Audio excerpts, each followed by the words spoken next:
keenya du'aa filattee silaanuuf mala dhiphina siraa kisee suni yoom hundaagannu oolmaan kee nuuf raawwatte suni.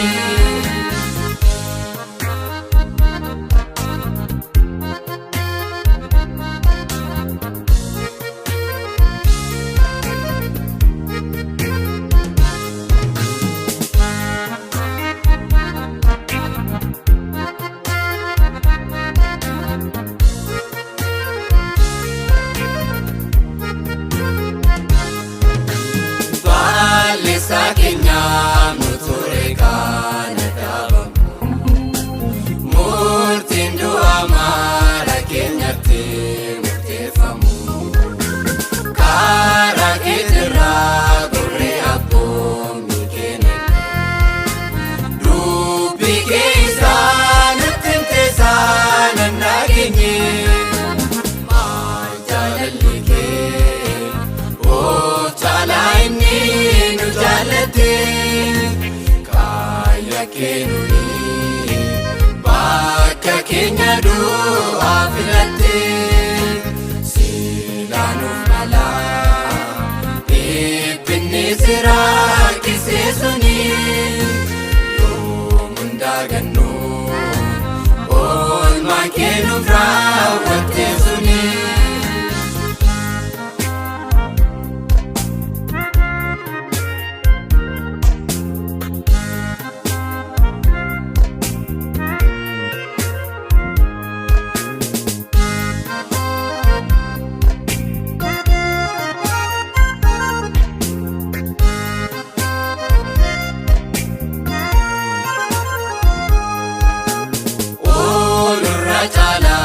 Jaalalli kee abbaa keenya waan hundaan of taate raawwatteetu fakkeenya kan akka keenya argine addaa gaarummaa siif dhiyeessinaa birraa fudhuu galaata kee maal jaalalli kee oo caalaa inni nu jaallate. Kenuni bakka keenya du'aa filatte silaanuuf mala dhiphina siraa kisee suni yoom hundaagannu oolmaan kee nuuf raawwatte suni.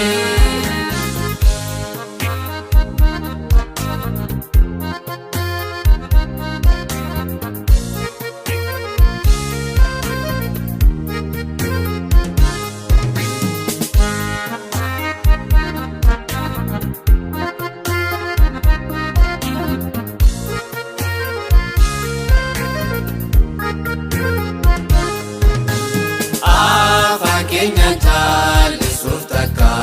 hin dandeenye galataan fuula kee dura guunnaa dhufne oolmaan kee nun teessisuu baay'ee nurra caala baaraan jajamii jiraadhu waaqa jaalala maal jaalalli kee oo caalaa inni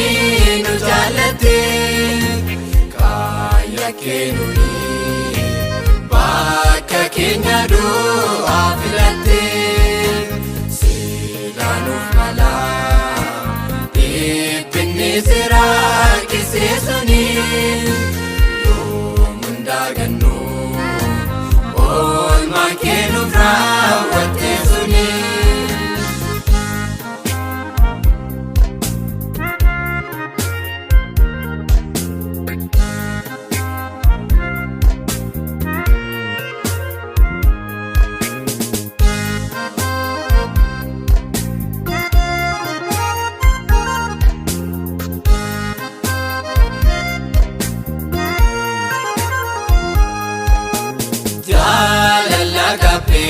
Tola kena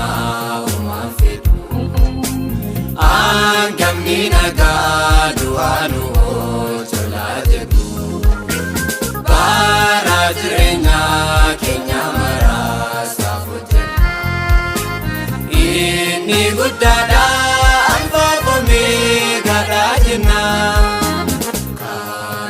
Gooftaa bara keenyaa fi hundumaa